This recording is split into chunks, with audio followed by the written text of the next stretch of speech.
Evo, istraživački novinari Vežičke priče, dovodimo vam u goste našeg županijskog vijećnika Josipa Katalinića, znači i doajena Riječkog mosta. Pa evo, Josipe, dobar dan. Hvala ti na pozivu, moram priznati da sam se pitao kada ćeš me pozvati u Vežičku priču.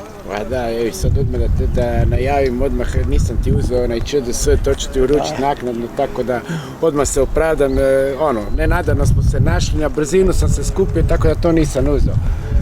Ovako, znači pozvali smo te između ostalog, evo tu smo prije 2 godine u nekom malo proširenijem sastavu, bio je i Marin, imala je županija ideju da bi tu mogla biti, evo tu Dragi dole ispod, da bi mogao biti sad ovdje neki dimnjak i spalionica smeća kao rješenje za Marišćinu i to, pa eto to ste uspjeli spriječiti. Pa evo sad se otvara normalno ponovno pitanje tog spaljivanja smeća, znači hoće kao Plomin, pa bi to kao riješilo i Kaštijun i Marišćinu, pa daj mi reci, molim te malo, eto. Pa evo, mi se, znači, praktički od 2015. godine, od kad je uspostavljen nacionalni most, borimo se protiv ovakvog koncepta. Znači, to je jedan suludi koncept koji služi isključivo tome da spasi propali projekt Marišćinu, evo vidimo sad i propali projekt Kaštijun. Ti centri su zamišljeni kao mjesto gdje će se pripremati otpad za spaljivanje i onda voziti u neke spalionice.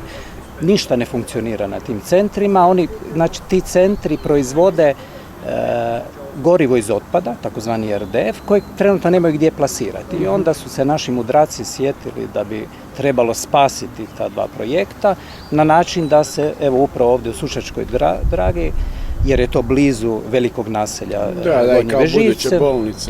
Tako, da bi ovdje se to moglo smeće spaljivati i onda toplovodima provoditi u kvartove, do bolnice i tako, jer će to biti kao jedno super rješenje. Ono što je problematično, znači jako je puno tu elemenata i tehnoloških, i ekonomskih, i zdravstvenih, i ekoloških, znači na koji mi ovdje upozoravamo, pa to jednostavno nije dobro.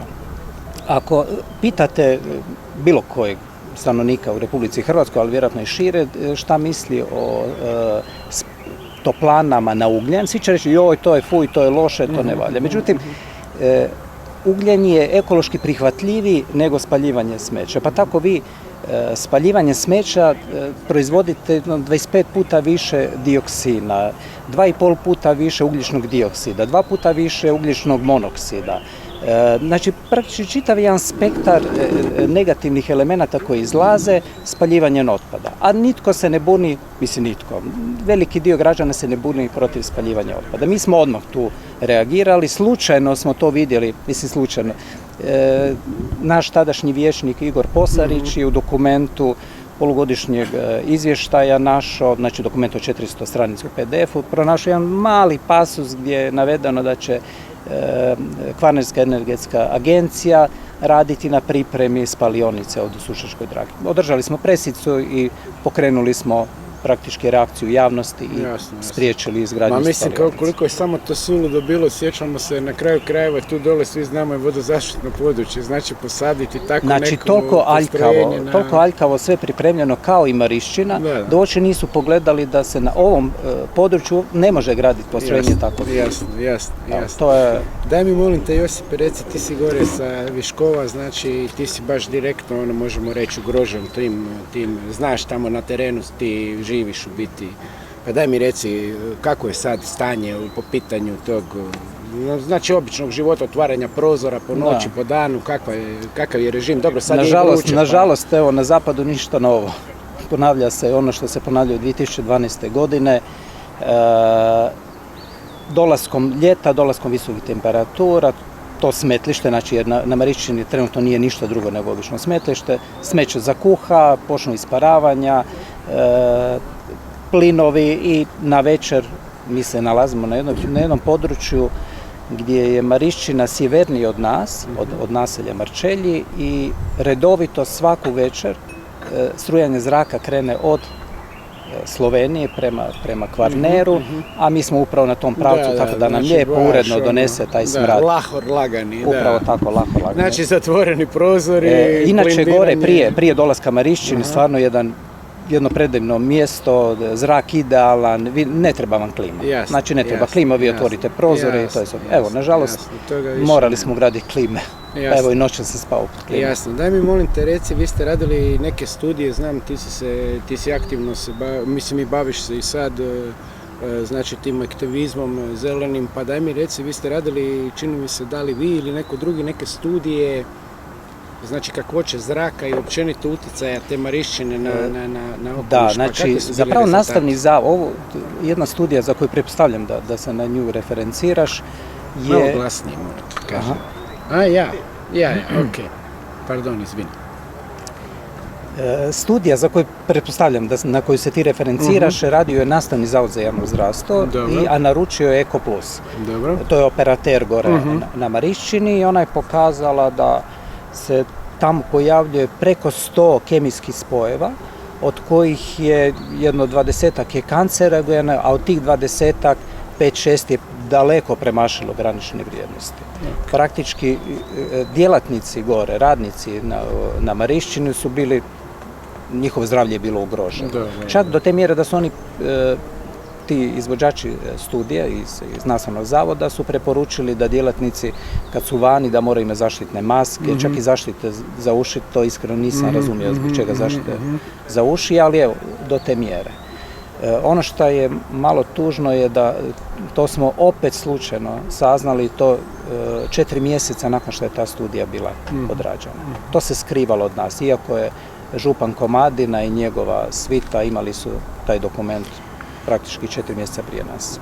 Dobro, mislim i trenutno je isto i alarm, evo kako znamo, evo čitamo po tim portalima, novinama, isto u Kaštijunu da je tamo sad neka dizalica van funkcije i da sad ne znaju u biti da se nagomilalo smeće, da je opet počeo stariji način kako se ono zbrinjava kao nekad i radi gomilanje. Kaštijun je klon Marišćine sa malo manjim kapacitetom, ali to su dva identična projekta, bili su isti projektanti, isti izvođači, isti nadzorni, znači to je klonirani projekt. Ono što im se sad dogodilo da je pukao jedan element od dizalice i praktički je stao cijeli sustav.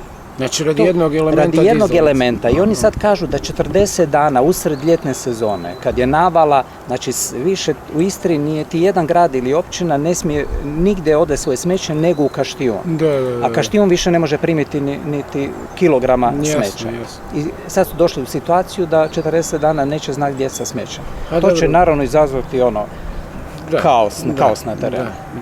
Da, ali mislim to stvarno je nenormalno da recimo, ne znam, da jedna dizalica može usporiti da jedan cijeli sustav stane i da... Zato što je napravljen. Ti u načinu gospodarenja sa otpadom postoje neka načela. Jedno od načela je načelo blizine, koje kaže da se otpad treba zbrinjavati što bliže mjestu nastanka. A to ovdje u ovom konceptu nije poštovano. Na Marišćinu dolazi sa Raba smeće koje je udaljeno, ne znam, 150 km. Znači, isto tako u Istri po 100 km voze, znači sa sjevera iz Umaga, voze dole do Kaštijuna. A da su lokalno obrađivali, znači bilo kakav kvar ne bi utjecao na Umag. Jasno. A ovako utječe. Jasno. A daj mi molim te reci, znači ti kao već poznavatelj problematike, znači nikako se ne slažeš da bi se u tom Plominu moglo raditi bilo kakva spaljivanja i da bi to bilo prihvatljivo. Mi smo radili, znači ja iskreno ne vjerujem da će to njima upali, da će poći za rukom. Koliko god oni mahnito tražili rješenje problema spaljivanja tog smeća, jer u suprotnom ovo se urušit će se. Ne vjerujem da će se u Plominu to napraviti zbog cijene.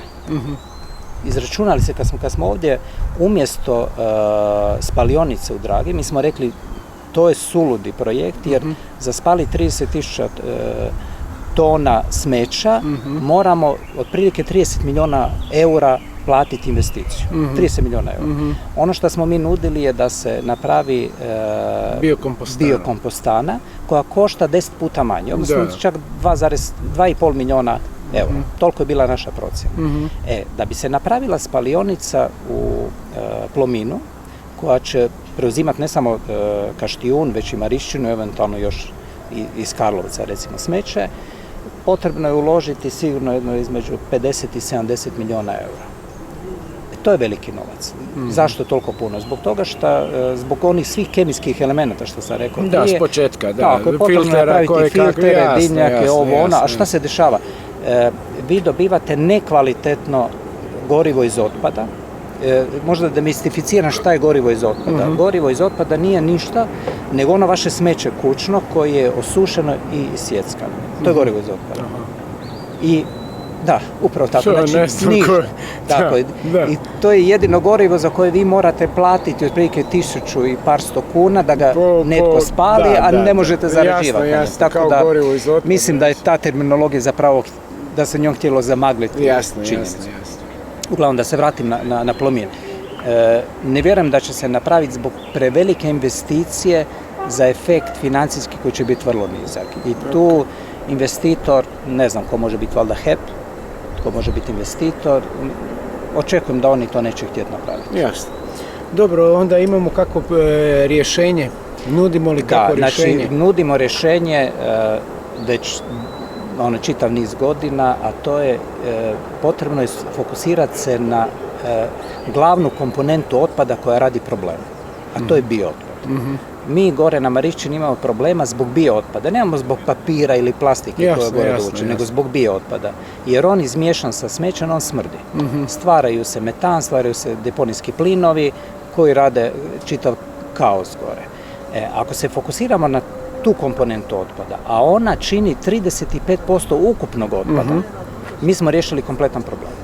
Znači u odvajanju je priča. Ali odvajanje biootpada. Jasno. Znači, jer kad odvojimo biootpad, onaj ostatak gotovo da može sve u istu kantu. I negdje se onda na sortirnicama lijepo isortirati, odvojiti papir u X frakcija, plastika u Y frakcija, ali sve može ići zajedno. Vi možete izmiješati plastiku i papir, ali ne možete biootpad, ma nešto ne možeš izmiješati sa papirom jer se sve uništi. Naš prijedlog je da se podhitno, praktički na silu krene u odvojeno prikupljanje biootpada i da se napravi negdje ili kompostana ili anaerobno postrojenje za obradu biootpada. Time se, to je praktički jedno zatvoreno postrojenje gdje se stvara plin, koristi se za proizvodnje. To je nešto u Trevizu bilo, je tako neka priča? Imaš toga na jako puno mjesta, ali... Znači postoje već dobri primjeri toga? Jako dobri. Osobno sam skloni kompostištima, jer je to, tko god ima komposter doma, jasno mu je da to ne smrdi, da to može. Ja imam jedan komposter, jasno. Par kvadrata. 60 puta 60, evo 7 godina ga ne mogu napuniti, a nije baš da ne bacamo tog biootpada. To je rješenje. Jer onda ako riješimo biootpad, ovo ostalo će se po domino efektu riješiti samo od sebe. I evo, samo da ti nadopunim, upravo završavam pripremu jedne posebne točke dnevnog reda u Županijskoj skupštini, koju ću inicirati kao vijećnik Mosta na tu temu, gdje tražim da se županija aktivnije uključi u problematiku gospodarenja biootpadom.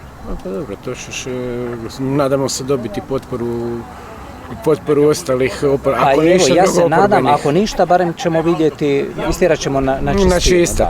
Ono što je pozitivno je da novi zakon o gospodarenju otpadom je upravo predvidio tako nešto. Znači, naglašava da se posebno mora voditi briga o biootpadu, ali naši lokalci ovdje, svi koji su naslonjeni na Marišćinu i Kaštijun, to izbjegavaju. Iako je to kažnjivo.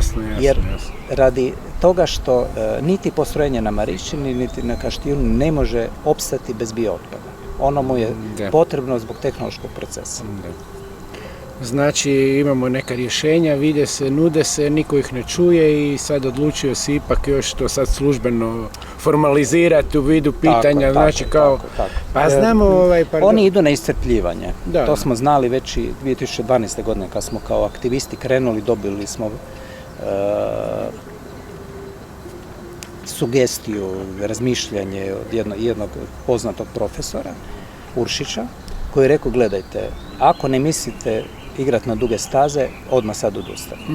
Jer onda smo bili napaljeni i ovo i ono sve ti, jer ti smrdi, ti moraš djecu zatvarati u kuću i tako, onda imaš poseban motiv. Ali on nam je odmah rekao da neće s nama niti pričati ukoliko mi nismo spremni boriti se na duge staze. Pa evo, nakon puni 10 godina, još uvijek smo tu. Dobro, to nam je drago, eto, hvala Bogu da neko i o tome razmišlja. Evo, Josipe, još jednu normalno za vežičku priču, moram te pitati ovo pitanje. Znamo da si nam pisao tu za Bočarski klub, tražioci od županije na proračunu da se uvrste neka sredstva od nekih 150.000 kuna, koliko se sjećamo, za Bočare, pa eto, ti nam reci. Pa tražio sam u 2 navrata. Tražio sam, znači, kad smo izrađivali proračun za 2022. godinu, znači za ovu, dao sam amandman, nekoliko amandmana. Jedan od njih je bio da se Bočarskom klubu Vežica dodijeli iznos od 150.000 kuna za uređenje i pomoćnih objekata i tako.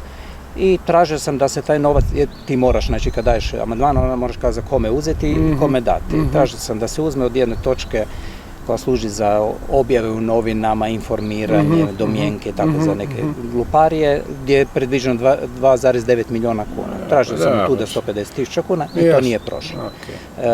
Ekipa od Komadina i njegov tim su to odbili i pošao proračun kakav je. Moraš imati novine sa sobom. Prije 3 tjedna je bio rebalans tog proračuna, ja sam ponovo to poslao. Nažalost, evo, zbog prsta nisam mogao ići na tu sjednicu, nisam mogao braniti taj amandman i opet nije prošao. Opet čorak. Da. Borit ćemo se i dalje. Da, pa mi kao Most generalno jesmo upravo da se lokalno po kvartovima stvaraju nekakve mini rekreacijski centri, znači nešto. I korona je pokazala, kad smo bili u lockdownu, kad smo mogli praktički samo unutar svog kvarta se šetati, koliko je važno stvoriti unutar kvarta mjesta za druženje, mjesta za rekreaciju, mjesta za ali izgleda da to stvarno nekom nije u interesu, jer je činjenica da takvih stvari, da nije, to se ne potiče. Evo imamo, ne možemo sad reći, stvarno s gradom sad u zadnje vrijeme imamo neke razgovore i oni su pokazali, ajmo reći, dobru volju da nam izađu u susret i da tamo opet nešto napravimo, ne u onom obimu kako je trebalo kao sportski centar i ne znam kakve monade od ne znam koliko milijuna kuna, nego da se napravi nešto skromno, makar ono što smo već imali. Eto to, pa nadamo se da ćemo ustrajati u tome. A gledaj, treba biti uporan. Ma naravno. Eto Josipe, ništa još, ako nešto želiš, da, još sam te htio pitati, možda malo, tamo imamo, znači, tu u županiji osnovali smo i neke ogranke mosta i ovo i ono, pa imamo, znači, vidimo u zadnje vrijeme na društvenim mrežama gore da su matulji dosta aktivni, pa da je možda neka njihova ta problematika. Pa da, čak bih rekao da možda od ogranaka u našoj županiji da su matulji trenutno najaktivniji. Pokazuju inicijativu, trude se, nešto je bilo oko problematike tiba i buke koja se tamo stvara. Guramo mlade ljude. Tamo je Nevio Klarić, je dečko od 25 godina, 25 godina. Ako ne i mlađi. Ja mislim da je možda, moguće da mislim da je sad već 25, moj sin je srednji, tako ima 25, tako ga svrstavam. Vrlo mlad dečko, pametan, zna što hoće. Danas je jako teško pronaći mlade ljude njegovih godina koji žele biti politički angažirani, odnosno uopće društveni angažirani. Tako da evo, to je naša velika vrijednost koju trebamo paziti. Dobro Josipe, ništa, evo, danas po ovoj vrućini iz Parini snimili smo ovo, eto, ljudi da budete upoznati, znači sa tim rješenjima po pitanju, znači otpada ima se način kako se može taj otpad zbrinjavati, kako znači to kružno gospodarenje otpadom, znači nije potrebno uopće spaljivati ili nešto, kad jednom spališ toga više, ili tako upravo tako. Evo, to je ključna stvar. Eto i to Josip se jako zalaže za to i drago mi je da, evo to i za Bočarski klub, nažalost, eto, Komadina i ta većina u županiji nemaju sluha. Mi ćemo i dalje nastaviti po svome. Josipe, još jednom hvala ti, eto, u ime Vežičke priče i... Hvala tebi što si me napokon pozvao. Ne, čudo sve ćeš dobiti idućom prilikom i nadamo se da ćemo imati još prilike. Eto, čekamo to tvoje, kad bude to, evo, možeš nam sad javno obećati. Može, znači, kad bude treba će mi, s obzirom kako nas mediji, nas iz Mosta prate, Jasno, treba će jasno. mi tvoja podrška, medijska Ne, imaš podrška. podršku Mislim da će to Vežičke biti- priče, to da je će nam jasno i ti je biti nama glavni druži. kanal komunikacije. Može, ok, Josipe, držimo te za riječ i još jednom hvala ti na gostovanju tebi. i Hvala. pozdrav Vežičke priče. Pozdrav Vežičke priče.